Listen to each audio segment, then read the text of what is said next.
Hi there, artistic friends. My name is Cam, the Artistic Adult, and today we are here at Disney's California Adventure to rank all the rides here using the intensity gauge to find out which attractions will be more acceptable for those with sensory issues. So come with me as we journey forth into Disney's California Adventure. To start off with, Mike and Sully to the Rescue is a family-friendly dark ride in Hollywoodland. This ride is unfortunately going to be going away, but it is a very fun, very cute dark ride that I would definitely rate as a green on the intensity gauge. There is another attraction in Hollywoodland, or at least adjacent, but I didn't get any footage of it because I didn't go on it, and it's an exact copy of an attraction we have here at Disney World. Now, the attraction is Mickey's PhilharMagic, and it's a good attraction, but definitely one you can skip since it's the exact same one you have at Magic Kingdom. So this attraction is a green, but one you can definitely skip.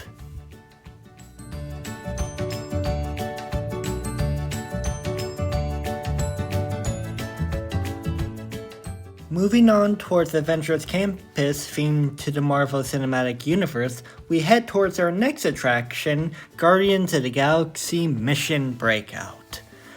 This attraction is very similar to the Tower of Terror, and like Tower of Terror, I would rate this as a red on the intensity gauge. However, Mission Breakout, I feel, is less intense than Tower of Terror for thematic reasons. Tower of Terror has that eeriness, that creepiness factor to it that makes you dread going on it, that only heightens the intensity. Mission Breakout does have that eeriness to it due to this being the Collector's Fortress, but after you get on that gantry lift, it becomes so much fun and it becomes this party of sorts, and you just enjoy yourself being flung up and down. So this is a red, but a low red. Next up is Spider-Man Web Swingers. This is a green on the intensity gauge, and it's just a fun ride in general. You swing webs to grab the spider bots, and it's fun.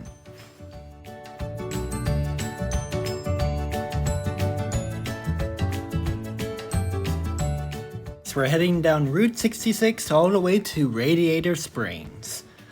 This is my favorite land at Disney's California Adventure because I love how much attention to detail they put into this land, especially during sunset when they play Shaboom. That is such a great detail, I love it to bits. But what about the attractions? Well, let's find out, shall we?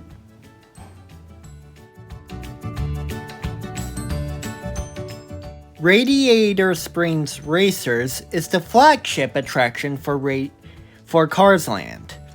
This is a less intense version of Test Track, but also simultaneously better than Test Track. This is a very good attraction, but I would have to rate it as a yellow on the intensity gauge due to the launch at the end and due to loud noises that happen periodically throughout the ride.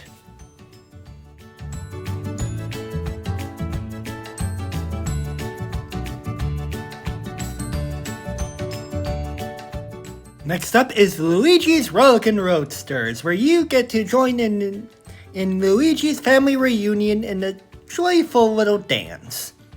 This is a green on the intensity gauge. It is very cute, very fun, and absolutely a ball to ride in.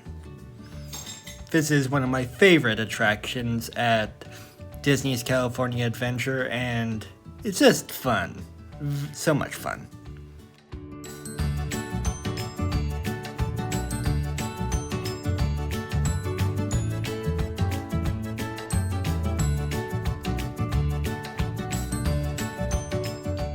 Mater's Junkyard Jamboree is the final attraction here at Radiator Springs, and it's a cute little ride where you attend a hoedown hosted by Mater on a flatbed pulled by a tractor.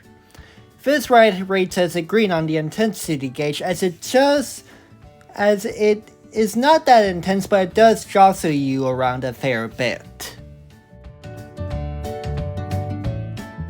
Leaving Radiator Springs, we head to Pixar Pier, which is home to many attractions based upon classic Pixar films.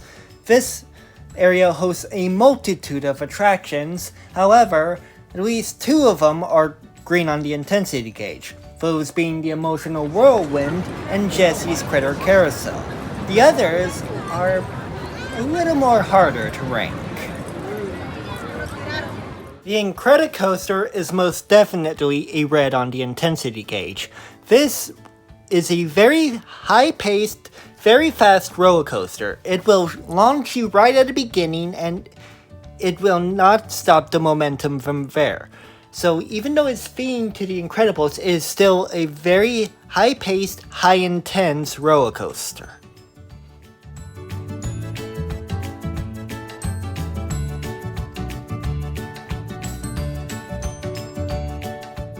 Hurry, hurry, hurry, and step right up to Toy Story Midway Mania, one of my favorite attractions at Disney's California Adventure Park, mainly due to, childhood reasons, but this ride is most definitely a green on the intensity gauge, as it is a interactive shooter ride, and you get to compete to earn points, and during the 70th anniversary, you will gain more points if you shoot for stickers marked with the 70th on it. Jesse's Critter Carousel, as I mentioned before, as well as Emotional Whirlwind, rank as a green on the intensity gauge due to these being the tamest rides on the boardwalk. Which brings us to the last attraction at Pixar Pier, and that's the Pixar Power Round. There are 2 lines you can get in for this ride. There is the non-swinging path and the swinging path. In my opinion, if you want to have a normal experience, then go on the non-swinging path. This will greatly change your experience on the ride, and it will change the intensity of this ride to a green. However, if you go on the swinging path, then this ride is most definitely a red on the intensity gauge. The reason I say this is there are no restraints in the gondolas, no lap bars, and no safety belts. Nothing. You can only hold on to the cages, to the metal bars of the cages, and that's it.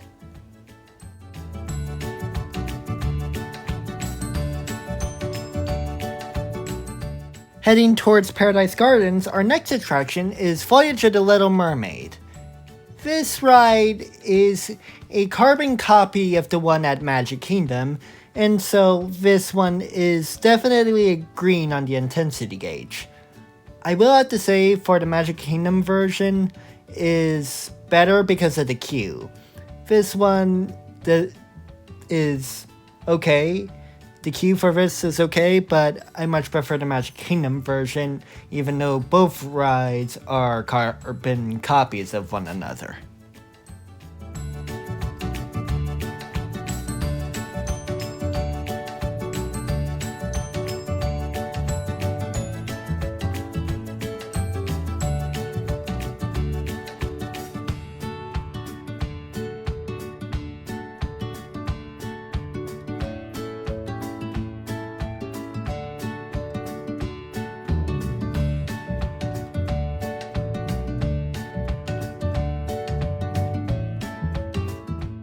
There are other attractions in the Paradise Garden area that include Silly Symphony Swings, Jumpin' Jellyfish, Golden Zephyr, and Goofy Sky School.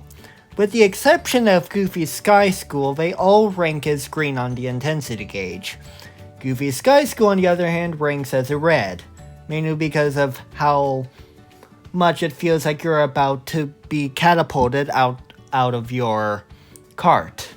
That ride is very scary and is most definitely a red on the intensity gauge.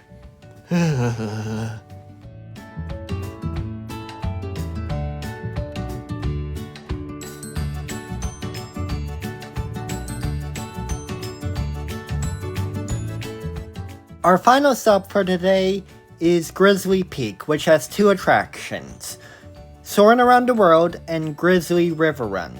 Soarin' Around the World is the easiest to rank, mainly because it's the exact same ride as Soarin' Around the World at Epcot. This ride I would rank as a yellow on the intensity gauge due to the feeling that you're flying over several countries that have incredible height to them. Grizzly River Run, I feel, is a yellow bordering on a red on the intensity gauge, mainly due to how wet you get on the rapids.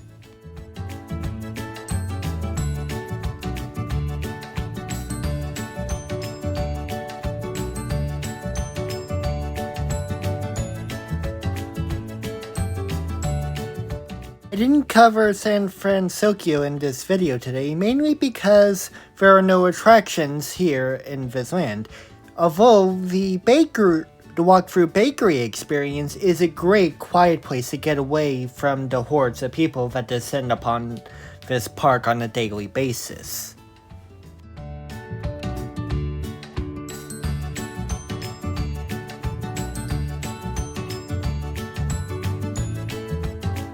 Unfortunately, that brings us to the end of today's video. I hope you enjoyed this ranking video, and please let me know if you feel if some of the rides I've ranked today are more intense or less intense than what I have ranked them as. Please follow if you want to see more videos like this, and please leave a like down below if you enjoyed this video. Thank you for watching, artistic friends. I'll see you on the next adventure.